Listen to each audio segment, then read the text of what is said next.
Malaysia dia mempunyai rangkaian jalan raya yang luas dan moden. Namun tak semua laluan jalan ini menjamin keselamatan. Di sebalik kemajuan infrastruktur, terdapat jalan-jalan yang mencatatkan kadar kemalangan tinggi, termasuk tragedi ngeri yang masih segar dekat dalam ingatan rakyat Malaysia.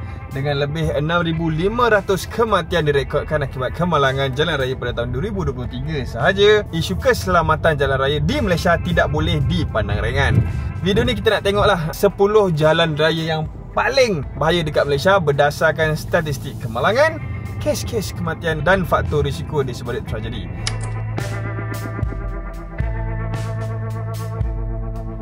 Lebuh Raya Utara Selatan yang menggabungkan sempadan antara utara Kedah dan juga ke Johor Bahru merupakan jalan raya yang paling sibuklah dekat negara ini dan juga mencatatkan jumlah kemalangan jiwa paling tinggi. Fahamlah kan, kelajuan tinggi, trafik berat terdiri daripada bas ekspres, lori, pemandu yang menjadi agresif, especially masa musim raya kan. Benda ni buatkan lebuh raya tu jadi lebih lagi berisiko.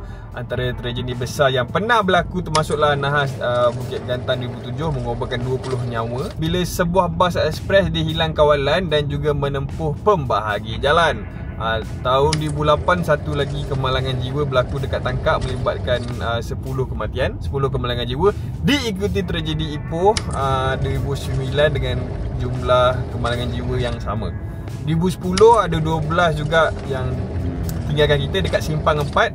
Manakala tahun 2022 5 pelajar universiti kemalangan jiwa dengan kemalangan di Kuala Kangsar. So setiap bulan ratusan kemalangan dilaporkan dekat jalan raya ni, jadikan kalau ikut statistik walaupun ramai lalu, dia masih lagi yang paling bahayalah dekat Malaysia. Dia tengok laju kan.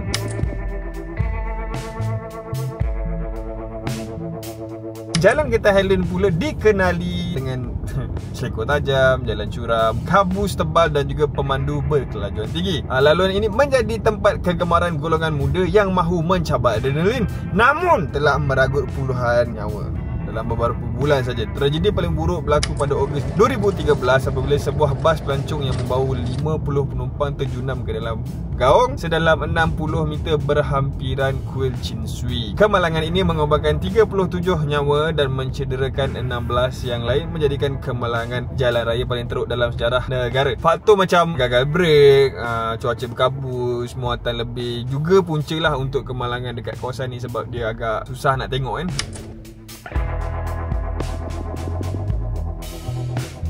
Jalan Bukit Beruntung, Hulu Selangor juga mendapat julukan maut oleh penduduk tempatan. Terletak di kawasan perindustrian, jalan ini sering digunakan oleh lori berat, kenderaan komersial sebab kawasan kilang kan.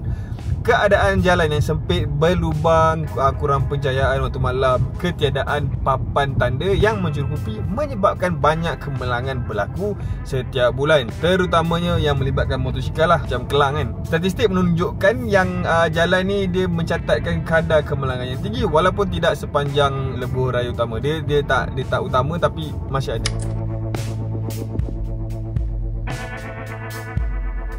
And then Jalan Raya Tapah menuju ke Cameron Highland melalui laluan 59 pun biasalah menjadi mimpi ngeri bagi mereka yang tak biasa pandu dekat kawasan berbukit. Jalan ni dia sempit dan dikelilingi tebing tinggi dengan selekor yang sangat tajam. Cabaran utama ialah keadaan cuaca yang tidak menentu, kabus tebal serta risiko tanah runtuh terutama masa musim hujan lah. Ramai pelancong yang tak biasa dengan selok belok jalan ni, dia akan terlibat dengan kemalangan akibat gagal mengawal kenderaan. And then banyak jugalah laporan pasal kenderaan terbabas, terhumban ke gaung akibat kelajuan yang tidak sesuai dengan keadaan jalan dia.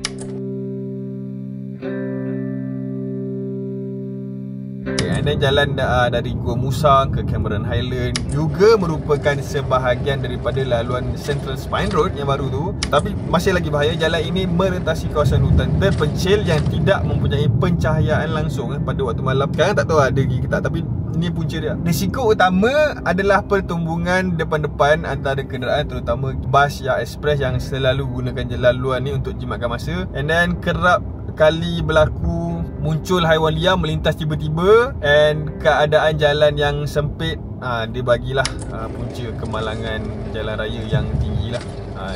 Benda ni juga menyaksikan beberapa kemalangan maut yang melibatkan keluarga dan juga kanak-kanak.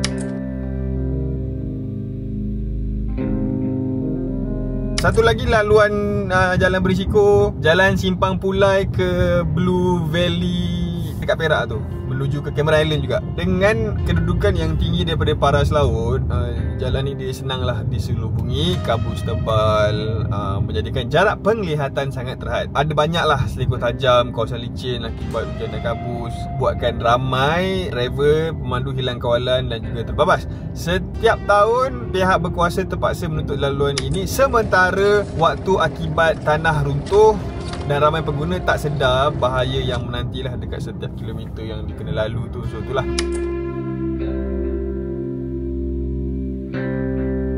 Dekat utara Semenanjung, jalan ke Gunung Jerai dekat Kedah pun menjadi cabaran kepada pemandu kerana struktur jalan yang curam dan sempit. Ketiadaan pengadang keselamatan di beberapa selekoh menambahkan risiko. Ramai agaklah pelancong yang mendaki yang kurang berpengalaman dicuba daki dengan kereta biasa, mengalami masalah macam brek panas, macam tak function kan, macam kita naik genting kan, ni pun teruk agaklah. So kalau cuaca buruk, hujan, jalan licin dan membahayakan.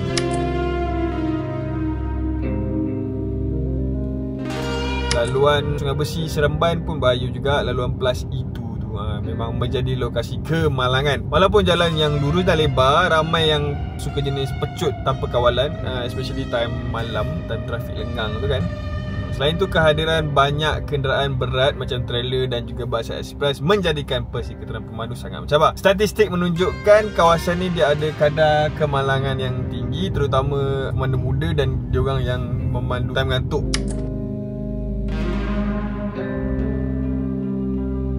Dan yang kan tadi kita mention Jalan Bukit Untung di Jalan Rawang bersama merupakan sebahagian daripada jalan persekutuan satu, juga berisiko tinggi lah disebabkan oleh keadaan jalan yang tak rata, ekor tajam serta kehadiran banyak simpang dan sekolah. Ramai pemandu yang kat sini pun jenis yang memandu secara agresif, termasuk potong barisan secara melulu dan juga menggunakan lorong kecemasan. Jalan ini juga menjadi sesak pada waktu pagi petang, menjadikan ini zon risiko tinggi untuk kemalangan, terutama melibatkan pejalan kaki dan juga penunggang motosikal.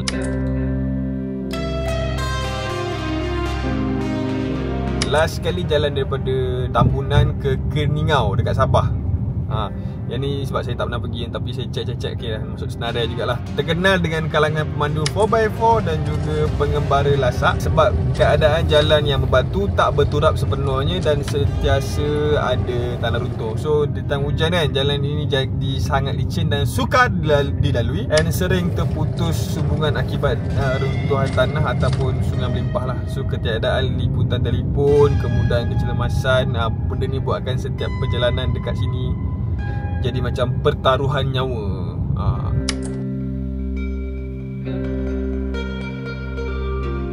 Dalam tahun 2023 saja 600,000 kes kemalangan jalan raya direkodkan kat Malaysia, dengan purata satu kemalangan berlaku setiap 50 saat ataupun satu kemalangan jiwa setiap 1 jam 56 minit. Nak lagi sedih kan, 65% daripada kemalangan jiwa tu disebabkan penunggang motosikal. So Malaysia sekarang ni dekat tangga ketiga tertinggi dunia dari segi kadar kemalangan jiwa jalan raya, dengan kadar 2.48 kematian bagi 100,000 penduduk. Tinggi gila. So kesimpulan dia, jalan dekat Malaysia bukan sekadar laluan penghubung tapi juga medan bahaya. Medan bahaya kalau dia salah gunalah, sama ada kita pandu kereta ke, bawa motor ke, kadar lintas jalan ke. Tanggungjawab menjaga keselamatan bukan saja terletak pada kerajaan dan polis trafik, tapi kepada individu juga. So, potong secara melulu, memandu laju, sikap pentingkan diri memang pembawa tragedi lah. Nak pula bila dua benda entiti bergabung, dua orang yang sama berjumpa, habis lah. So itulah harapan kita supaya kita dapat jadi pemandu yang lebih bijak. Saya Zakiri, jumpa lagi lepas ni. Belik adalah Fashion. Bye bye.